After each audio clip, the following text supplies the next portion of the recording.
Assalamualaikum warahmatullahi wabarakatuh. Halo semuanya, saya Aisyah dari kelas 12 TKJ 2. Di sini saya akan mempresentasikan proyek keamanan jaringan dan ancamannya. Nah, kalian pada kepo nggak sih apa aja isi materi dalam presentasi ini? Ayo simak dan tonton sampai habis ya. Di sini terdapat ada 4 materi, yaitu pendahuluan, konsep dasar keamanan jaringan, mekanisme pertahanan jaringan, dan yang terakhir cara membuat password yang kuat.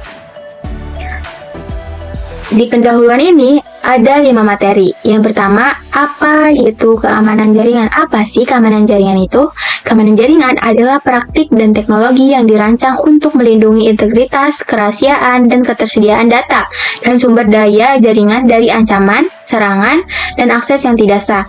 Ini mencakup berbagai aspek seperti penggunaan firewall, sistem deteksi intrusi, enkripsi, autentikasi, dan kebijakan keamanan untuk memastikan bahwa hanya pihak yang berwenang yang dapat mengakses dan memanipulasi data dan sumber daya jaringan.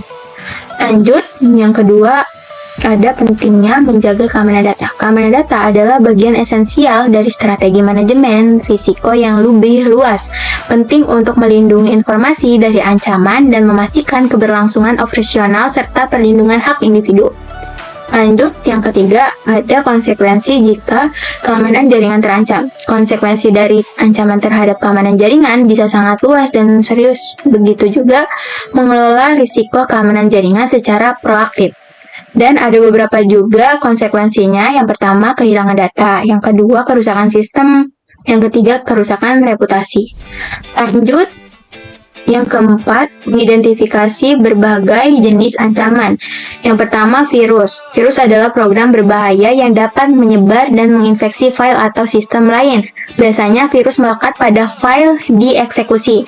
Dampak kerusakan file, penurunan performa sistem, dan penyebaran di komputer lain.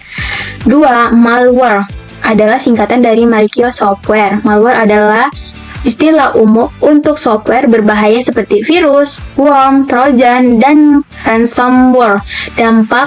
Dampaknya yaitu masing-masing jenis malware memiliki dampak berbeda seperti pencurian data, kerusakan sistem, penguncian data. Lanjut, kita ke phishing. Phishing adalah teknik penipuan yang bertujuan untuk mencuri informasi pribadi dengan menyamar sebagai entitas terpercaya melalui email, pesan, atau situs web palsu. Dampaknya, pencurian data pribadi seperti password, informasi kartu kredit, dan akses ke akun sensitif. Yang keempat ada hacking. Hacking adalah aksi yang dilakukan oleh hacker untuk mendapatkan akses tidak sah ke sistem atau jaringan, seringkali dengan tujuan mencuri data atau merusak sistem. Dampaknya, pencurian data, perubahan data, atau pengendalian sistem tanpa izin. Lanjut, yang kelima ada DDoS, yaitu serangan yang dilakukan dengan membanjiri server atau jaringan dengan lalu lintas berlebihan dari banyak sumber, menyebabkan layanan menjadi tidak tersedia bagi pengguna sah. Dampaknya, gangguan layanan, downtime, dan kerugian operasional. Lanjut, yang kelima, tujuan utama keamanan jaringan, yaitu menjaga kerahasiaan adalah melindungi data sensitif dari pengungkapan kepada pihak yang tidak berwenang seperti informasi pribadi, data perusahaan, dan rahasia dagang. Metode yang digunakan untuk mencapai kerahasiaan termasuk enkripsi, kontrol akses, dan autentikasi. Lanjut, yang kedua, integritas adalah menghindari perubahan data yang tidak sah atau tidak diinginkan, baik yang disengaja maupun yang tidak disengaja. Ini melibatkan penggunaan mekanisme seperti checksum, hashing, dan kontrol versi untuk memverifikasi bahwa data tidak telah dimodifikasi tanpa izin. Lanjut, yang ketiga atau yang terakhir, ketersediaan data adalah menjamin bahwa sistem dan layanan tetap operasional dan dapat diakses dengan andal, serta melindungi terhadap serangan yang dapat menyebabkan gangguan atau downtime seperti serangan DDoS. Metode untuk menjaga ketersediaan termasuk redundansi, cadangan data, dan pemulihan bencana. Lanjut ke materi yang kedua, konsep dasar keamanan jaringan.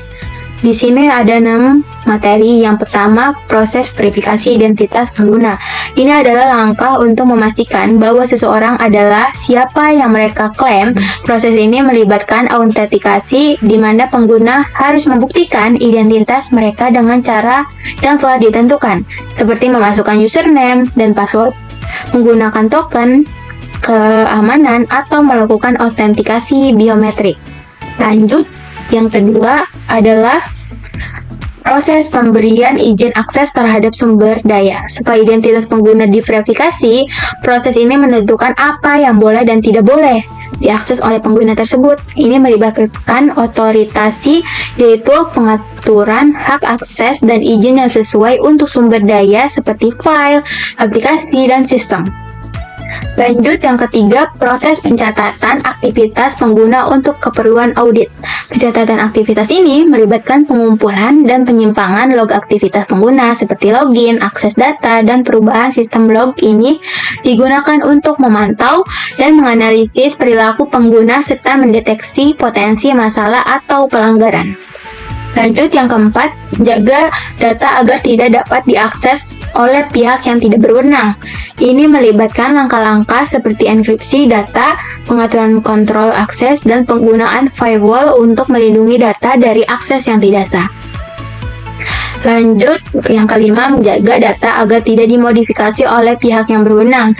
Proses ini melibatkan penggunaan metode seperti hashing, kontrol versi, dan sistem kontrol akses untuk mencegah perubahan data yang tidak sah. Lanjut, yang keenam, menjaga data agar tidak dapat diakses oleh pihak yang tidak berwenang. Ini mencakup langkah-langkah seperti redundansi, cadangan, pemantauan, dan mitigasi serangan DDoS untuk memastikan bahwa layanan tetap operasional dan dapat diakses oleh pengguna yang sah.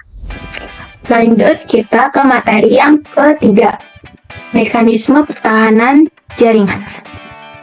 Nah, di sini ada 4 materi. Yang pertama, jenis-jenis IDS dan fungsinya. IDS berfungsi sistem yang memonitor jaringan atau sistem untuk mendeteksi aktivitas yang mencurigakan atau berbahaya. Yang kedua, host-based IDS. Memantau aktivitas di satu host atau perangkat seperti file system dan proses untuk mendeteksi ancaman lokal. Yang ketiga, network-based IDS. Memantau lalu lintas jaringan untuk mendeteksi serangan berdasarkan pola lalu lintas dan tanda-tanda ancaman di seluruh jaringan. Lanjut, yang keempat, signature-based IDS. Mendeteksi ancaman berdasarkan pola atau signature yang dikenal dari serangan sebelumnya. Nah, yang terakhir atau yang kelima, anomaly based IDS.